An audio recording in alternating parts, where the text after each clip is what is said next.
Hi, my name's Johnny, and today I am checking out the brand new NS Icon from Spectre.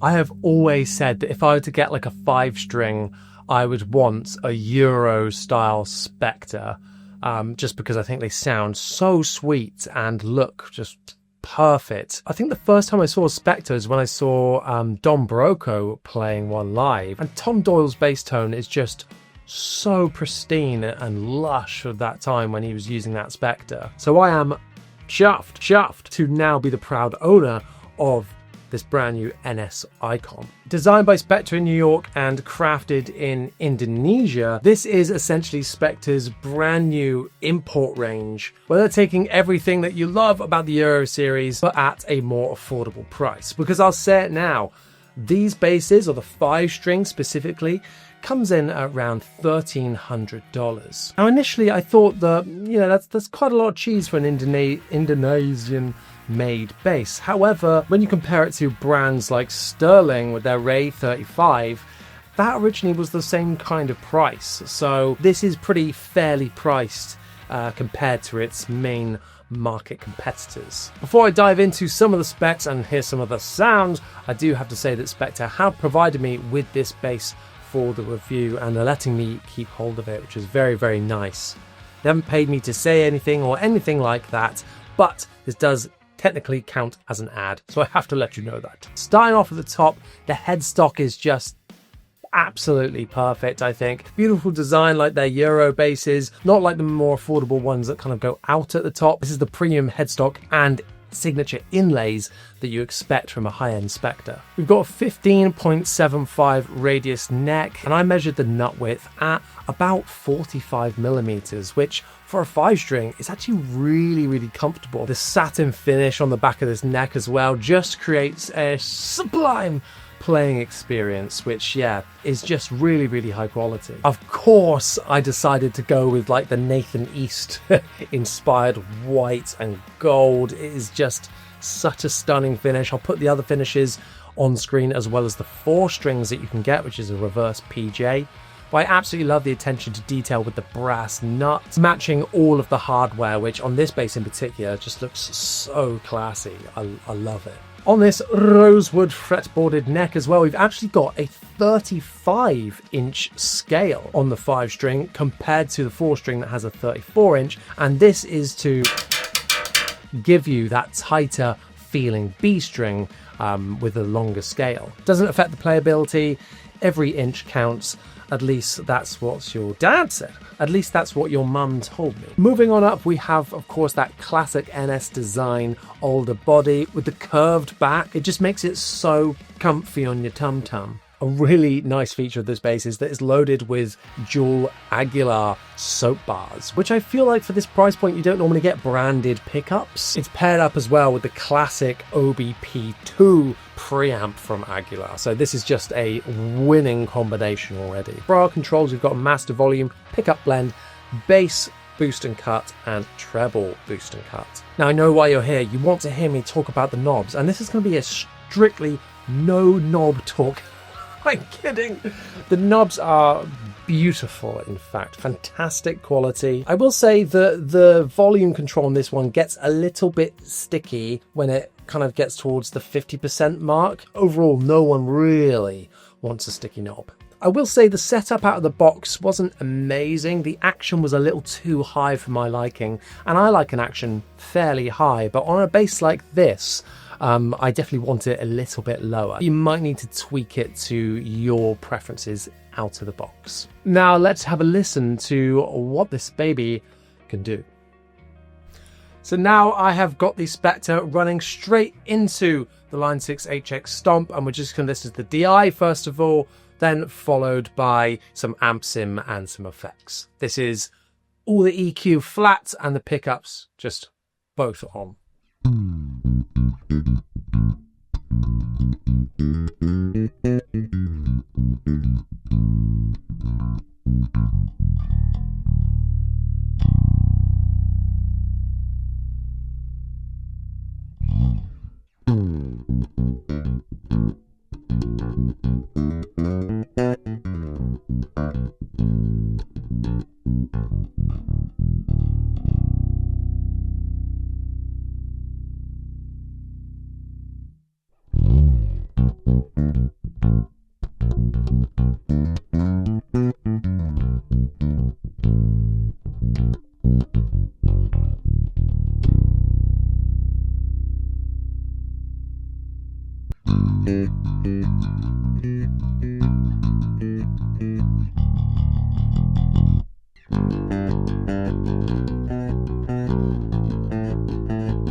Normally when everything's flat on an active bass, I kind of think you need to boost a few bits, but this just sounds so sweet, especially with fingerstyle.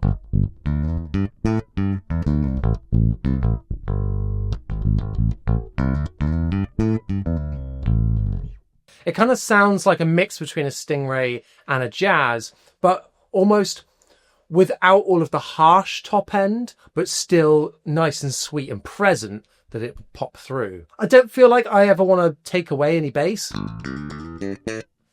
but I'm going to quickly take away some treble and show you the sound of it on the neck pickup, because that's kind of more P-bass-esque, I suppose, and with the tone off just sounds really nice.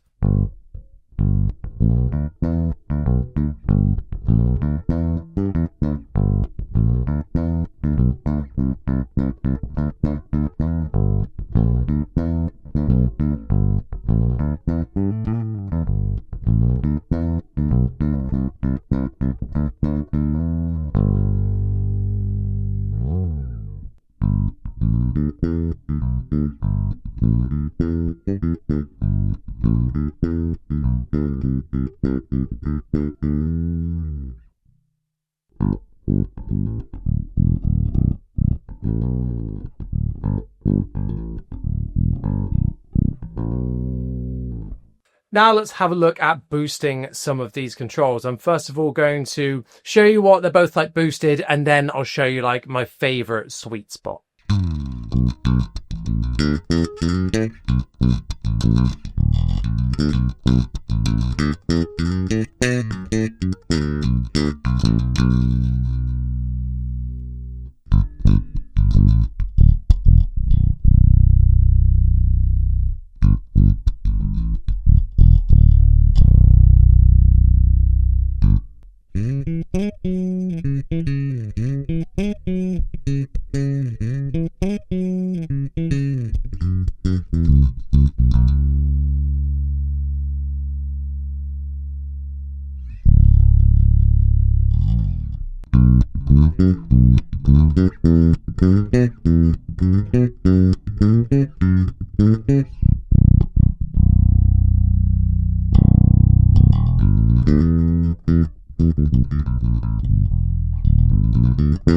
Now let's hear it in these same settings with an amp sim.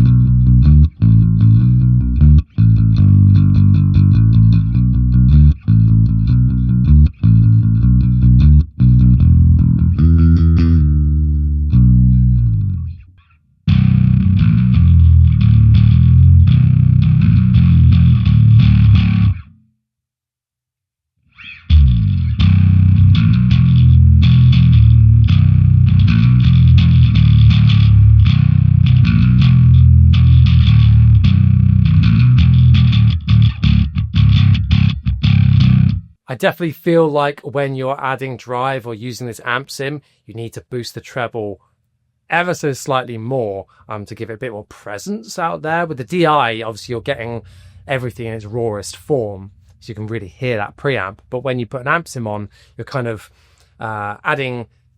When you add an amp sim on, especially a cab sim, you're essentially kind of EQing out some of that top end. So to account for that, I'm turning up the treble ever so slightly to give us a bit more of that spectre-y presence.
So there we go. Let me know in a comment down below what you think about the sound of the NS Icon 5-string. Personally, I'm so glad I went for this model over the 4-string.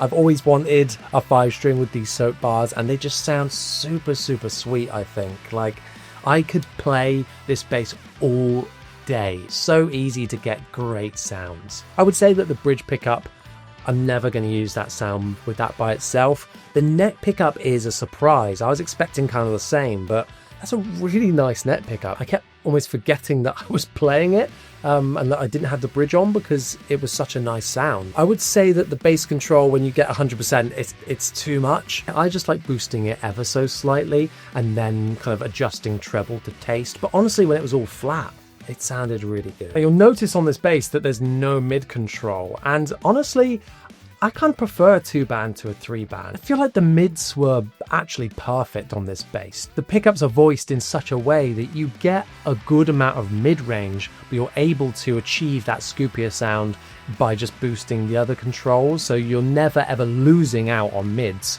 It's always just kind of boosting everything around it, and I feel like that really works for this bass. I didn't think once, oh, I need more, or oh, I need less mid-range. It was always just spot on. One gripe I have is the positioning of the knobs, because traditionally it would be volume blend, whereas this one is volume blend. So I kept going to grab the most accessible knob, and I kept adjusting the volume by accident. Again, that's probably a thing that's on all Spectres, it's just a design choice, but yeah, that was annoying me a little bit. The question on everybody's lips when it comes to a 5-string is, of course, what is that low B like? And I think that this is a fantastic B. I think with the 35-inch scale, that really helps. But I want to know what you think. Let me know in a comment down below what you think about this bass. Before I sign out, don't forget to like this video and subscribe, or if you're interested in joining my Patreon, make sure you click the link in the description to check out the different tiers. Thank you so much for watching. I'll see you next time.